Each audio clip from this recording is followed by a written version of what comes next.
യൂദായുടെ ലേഖനം ഒരു പഠനം. Part number 25. യൂദായുടെ ലേഖനം 14-15 വാക്യങ്ങളിൽ നുഴഞ്ഞുകയറ്റക്കാർക്ക് വരാൻ പോകുന്ന ന്യായവിധിയെക്കുറിച്ചും അവരുടെ പ്രവർത്തന രീതിയെക്കുറിച്ചുമായിരുന്നു നാം ചിന്തിച്ചത്. 16-ാം വാക്യം ഇങ്ങനെ വായിക്കുന്നു: അവർ പിറുപിറുപ്പുകാരും തങ്ങളുടെ ഗതിയെക്കുറിച്ച് ആവലാതി പറയുന്നവരുമായി സ്വന്തം മോഹങ്ങളെ അനുസരിച്ച് നടക്കുന്നു. അവരുടെ വായ് വമ്പ് പറയുന്നു, കാര്യസാധ്യത്തിനായി അവർ മുഖസ്തുതി പറയുന്നു എന്ന് രേഖപ്പെടുത്തിയിരിക്കുന്നു. സ്വന്തം നിരൂപണങ്ങൾക്കൊത്തവിധം ലാഘവമായി ജീവിക്കുന്ന വിശ്വാസത്യാഗികളുടെ 4 വിധ പാപങ്ങളിലേക്ക് നമ്മുടെ ശ്രദ്ധയെ തിരിക്കുകയാണ്. ഒന്നാമത്, ഇവര് അസംതൃപ്തരാണ് എന്ന് യൂദ ഓർമ്മപ്പെടുത്തുകയാണ്. സകലത്തിനും ആവലാതി പറയുന്ന അഥവാ പിറുപിറുക്കുന്ന മനോഭാവം അനാത്മികരെ മാത്രമല്ല ആത്മികരെയും ബാധിക്കുന്ന ഒരു രോഗമാണ്. വേനൽക്കാലത്ത് അവർ മഴക്കാലത്തെയും മഴക്കാലത്ത് അവർ വേനൽക്കാലത്തെയും ആഗ്രഹിക്കും. എന്നാൽ യഥാർത്ഥമായി വീണ്ടും ജനിച്ച ഒരുവന്റെ ജീവിതത്തിൽ അതൃപ്തി ഉണ്ടാകാൻ പാടില്ല എന്നുള്ളതാണ്. തികച്ചും പിറുപിറുപ്പ് ദൈവസന്നിധിയിൽ ഒരു പാപം തന്നെയാണ്. ജീവിതത്തെ തെറ്റായ പാന്താവിലേക്ക് നയിക്കുന്ന മറ്റൊരു പാപമാണ് മറ്റുള്ളവരുടെ കുറ്റം കണ്ടുപിടിക്കാനുള്ള വ്യഗ്രത. തങ്ങളുടെ ഗതിയെക്കുറിച്ച് ആവലാതി പറയുന്നവർ എന്നതാണ് മറ്റുള്ളവരുടെ കുറ്റം കണ്ടുപിടിക്കുന്നു എന്നത് അർത്ഥമാക്കേണ്ടത്. സ്വന്തം വൈകല്യങ്ങൾ കാണുവാൻ കഴിയാതെ അവരന്റെ ജീവിതത്തിലെ ബലഹീനവശം തിരയുന്നതിന് പരീശത്വ മനോഭാവം എന്നല്ലാതെ എന്താണ് പറയേണ്ടത്? ദൈവസ്നേഹം ജീവിതത്തിൽ നിലച്ചുപോയി എന്നതിൻ്റെ ലക്ഷണം കൂടിയാണ് ഇത്. യഥാർത്ഥ ജ്ഞാനം എന്താണെന്ന് കർത്താവ് പറഞ്ഞത് ശ്രദ്ധിക്കുക. എന്നാൽ സ്വന്തം കണ്ണിലെ കോൽ ഓർക്കാതെ സഹോദരന്റെ കണ്ണിലെ കരട് നോക്കുന്നത് എന്ത്? അല്ല, സ്വന്തം കണ്ണിലെ കോലിരിക്കെ നീ സഹോദരനോട് നില്ല്, നിന്റെ കണ്ണിൽ നിന്ന് കരടെടുത്ത് കളയട്ടെ എന്ന് പറയുന്നത് എങ്ങനെ?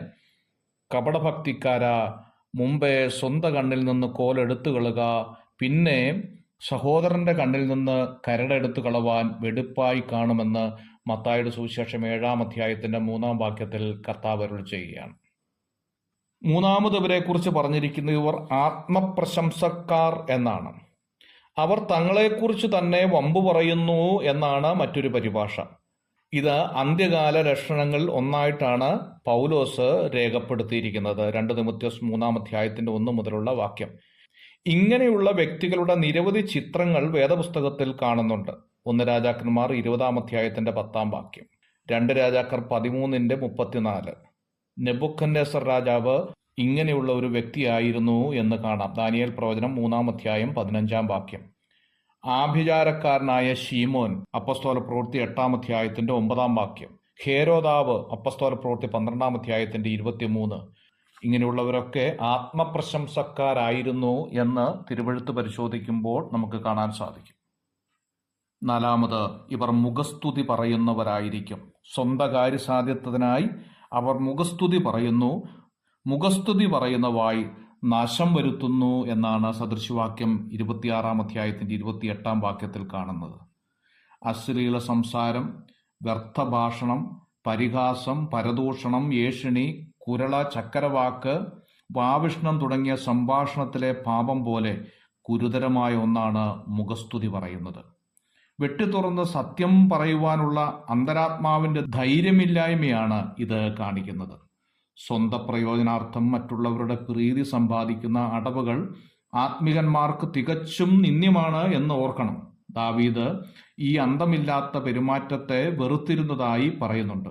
ഓരോരുത്തൻ തന്റെ കൂട്ടുകാരനോട് വ്യാജം സംസാരിക്കുന്നു. കപടമുള്ള അധരത്തോടും ഇരുമനസ്സോടും കൂടി അവർ സംസാരിക്കുന്നു. കപടമുള്ള അധരങ്ങളെയൊക്കെയും വമ്പു പറയുന്ന നാവിനെയും യഹോവ ഛേദിച്ചു കളയുമെന്ന് 12-ാം സങ്കീർത്തനത്തിൽ നാം കാണുന്നുണ്ട്. മുഖസ്തുതിയുടെ മറ്റൊരു വകഭേദമാണ് സ്വജനപക്ഷാവാദം എന്നുള്ളത്. ലേവ്യ പുസ്തകം 19-ാം അധ്യായത്തിന്റെ 15-ാം വാക്യത്തിൽ ഇത് കാണുന്നുണ്ട്.